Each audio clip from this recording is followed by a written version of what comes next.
Hello everyone and welcome back to a short reviews video for October 2022. This is a monthly segment where I talk about those albums and EPs where I didn't really feel that I had that many things to talk about, so all of those projects are being compiled into this segment over here. Those are projects that go from 6+ to 4-. Some of them I do recommend them to you since they might be much more to your liking, others I don't really think they're that much worth your time. So with all that being said, let's just jump straight into the video. The brand new Theologian project is basically one lengthy track that is separated in two parts for the Bandcamp release, and I just find this overall idea to simply be interesting.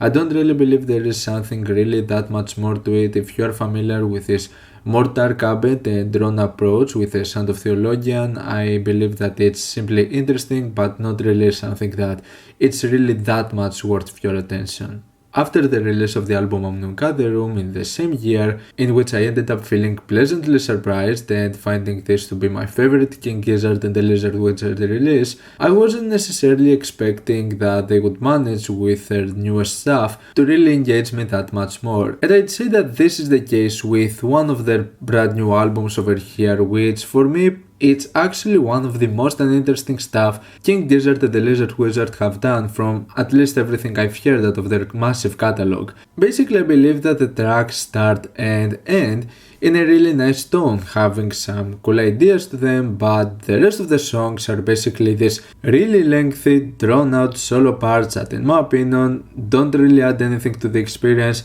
It just shows that, they're good musicians, they managed to do some nice improvisations, but in the context of those songs, they really drag the mood down, they really just make all of those tracks just sound really boring and really unengaging, and I believe that a big portion out of those tracks could have been easily cut out because it makes for some really uninteresting and boring stuff. So I really didn't find this particular experience to be all that pleasant.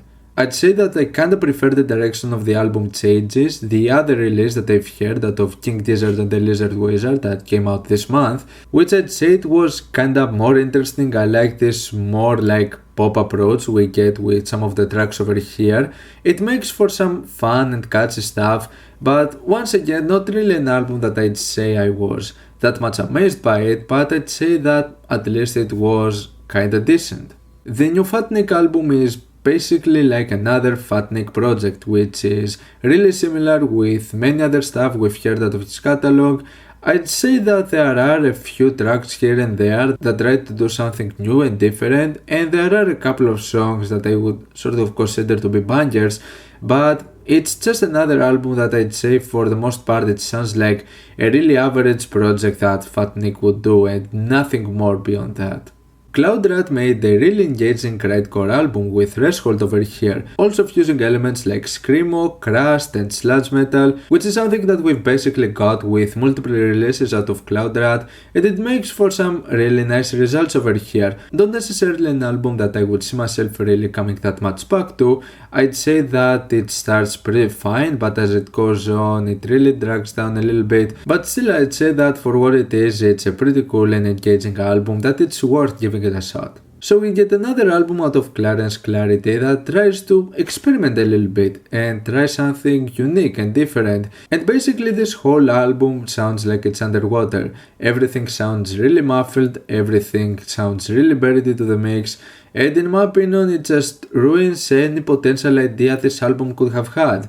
Like, I don't really find this concept working all that well over here. I feel that some of the tracks would work much better if the production was more crisp and not just sounding like they're just buried into the mix, making many of the tracks just sound really underwhelming because you can't really get what's going on because everything is just that much buried into the mix. So I feel that this is an album that seemed to have some interesting ideas, but with this concept, with this idea, it's like a big lost potential in my opinion. Poppy makes a short EP over here that shares many elements that we've seen with her sound with her past couple of releases, with directions like alternative rock and post-hardcore and some more electronic stuff, which makes for a dark atmosphere that we see with latest Poppy releases, and it's just a release that I simply find to be okay. I believe that the tracks over here sound pretty fine, but there's not something particularly that much exciting or that much exceptional about it. It's just a pretty okay EP.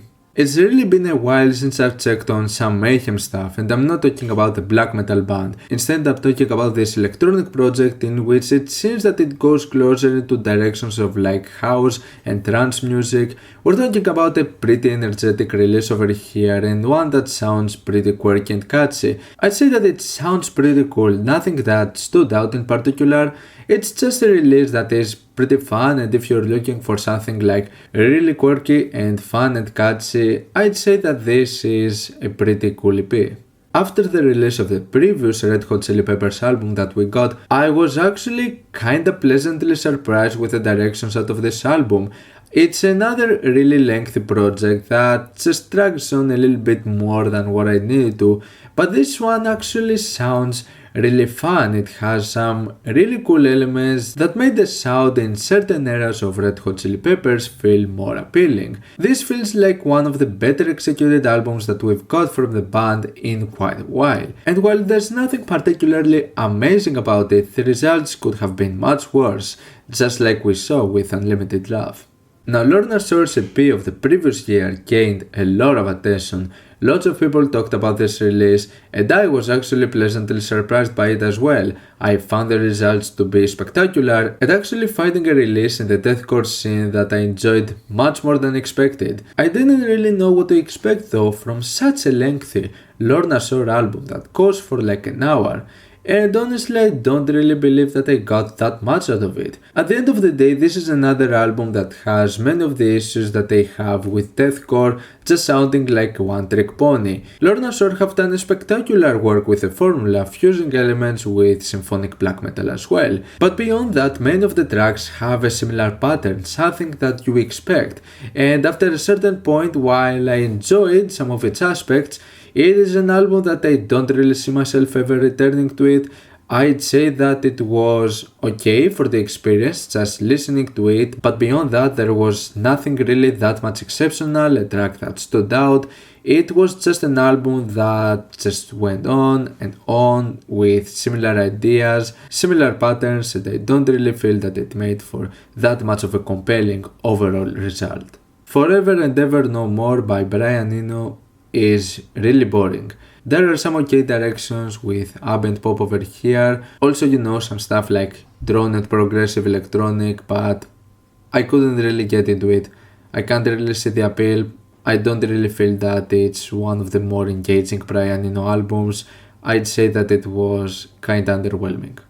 Lucretia Dall's new album is undoubtedly one of the most unique and one of the most intriguing projects I've heard all year. It's like a pretty interesting art pop album, also going into Latin directions, with many different directions and genres of traditional Latin music and also with jazz sounds. It makes for an album that is certainly a quite intriguing fusion of sounds, so it's kinda unfortunate that I didn't really find the overall experience to be that much compelling. I believe that it started really strong and definitely was seeing the potential, but as it would go on, I ended up finding the tracks to feel really lackluster, like something was missing. They would feel like really flat and quite empty. And I believe that a project like this, fusing many different sounds and going into many different directions, needed to feel somewhat more exciting and bring more energy to it, which is something that I believe that this album was severely lacking. However, there are still some like experimental elements over here. It is an unusual experience, so I do recommend you to give this a shot since it might be more to your liking. I really don't know why I keep bothering with the 1975. It's not like I've ever liked their albums, I never did. It seems that this is an album that goes closer to like a sound of Radiohead.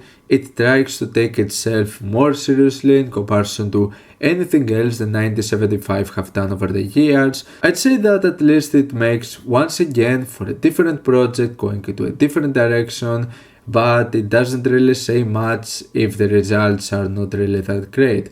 And I don't really find this album to be good at all. I was still bored, I was still uninterested, and I still don't see the appeal of the 1975. Now, I personally was not a fan of the folk era of Taylor Swift. I get it why a lot of people seem to like those albums since they went into a more serious direction in comparison to what Taylor Swift was known for with previous releases, but this one goes slightly more back to the more pop side of things, but it makes for an extremely bland album with many tracks that feel really unengaging. And yeah, I don't really believe that this album was all that interesting. I still prefer it in comparison to what we get with the folk releases. I know that this is possibly a hot take, but I honestly over the years kinda dig the more dance and pop approach of Taylor Swift, at least in some respect, in certain occasions, but it's not really hitting that much with Midnights Over Here. It is another album that I'd say is pretty underwhelming. I wasn't really looking that much forward to listening to the new The Soft Pink Truth album, since I didn't really find the EP leading up to this release to be all that interesting whatsoever. I feel that what made the Soft Pink Truth project that much appealing in the first place, which was the more weird, aggressive and industrial approach, is heavily missing over here. This one seems to go closer to sounding like a bland version of Matmos, and so I'd say that out of everything I've heard out of the Soft Pink Truth so far, this is my least favorite release. Really bland use of deep house and progressive house that made for a release that I think it's really average and forgettable. The unfortunate thing with the brand new Rabbit Jack album is that it seems that it has many tropes out of the worst elements from the 2000s. It is a sound that at this point sounds really outdated, and Rabbit Jack seems that they have done nothing to really improve to the formula. It's still an album that is fun, energetic, it has its cool moments, but it's certainly not something that I see myself ever returning to. It's just a pretty okay project. I was kinda looking forward to the new Carly Rae Jepsen album since I like her stuff. I believe that she's a pretty good pop singer and songwriter, but I don't really believe that this is one of her strongest works. I found this album to be kinda uninteresting at times. It had some cool ideas, it had its moments, but certainly not one of those releases that I see myself really coming that much back to in the Carly Rae Jepsen catalog. Could have been better in my opinion. I can't really say that I see how this album ends up being a homage to Pierre Henry, but you know, whatever, it's still made for one of the weirder Jean-Michel releases that we got in recent memory. This one is an album that is a little bit all over the place. It is mostly like a progressive electronic and techno release that also seems to have many different samples and recordings that are just all over the place. They are part in a big portion out of this album and they're actually incoherent. I don't really believe that they do for that much of a good result. It's mostly a mess of an album that sounds good at points, but yeah, I can't really say that this was that much of an amazing release. Could have been much better in my opinion, but I didn't really see the potential that much there. All of the reasons that have made world music be one of my favorite releases of the past decade are missing with Oh Death. This album over here just sounds like your average psychedelic rock album. It tries to have some elements of like Afrobeat and more tribal sounds here and there, but at the end of the day it certainly lacks the appeal of what made world music such a spectacular release, so once again I'm kinda disappointed with the results over here. Well, at least I'd say that the results over here sound better than Antidon, which was a massively disappointing release in my opinion. I certainly didn't get the appeal out of it. I would actually say that it was a really bad release. However, this one over here seems to start somewhat promising, but then as it goes on, it really drags on and just being a really average ambient release, which I've stated it before, but I don't really like this particular sound out of Burial. I don't really believe that it makes for some of his best release, and this is also the case of another ambient EP that I'd say that at its best, it just sounds average. Some of the Body released what is possibly their most aggressive and their most intense album, going the most into metal elements and embracing the most their post-hardcore and noise rock sound. They don't really have that much of an experimentation just like we saw with previous albums, but it doesn't really need to. It still goes into some nice directions when it comes to the more industrial and synth-punk elements that I'd say it makes for a really nice touch. But beyond that, it's another album that I'd say it's pretty cool, it's pretty decent, but not something that I would find particularly exceptional, just another pretty decent Some of the Body release. Considering how many live albums this collaborative project has done over the years, I'm kinda baffled by how uninteresting this full-length album sounds. Like, some of the tracks over here seems like they have nothing going on to them, and just having elements of free improvisation and minimalism to the point where it's just like the same thing playing over and over again, and I don't know, I just found the overall result to be pretty underwhelming. I was expecting more out of this album, but I didn't really get it. And that's all for the short reviews of October 2022. What's your opinion on any of those albums and EPs? Like them, dislike them, why, and what do you want to review next time? Let me know down in the comments. Leave a like if you enjoyed the video, subscribe for more content like this. Thank you for watching, and I'll see you all in the next video. Goodbye.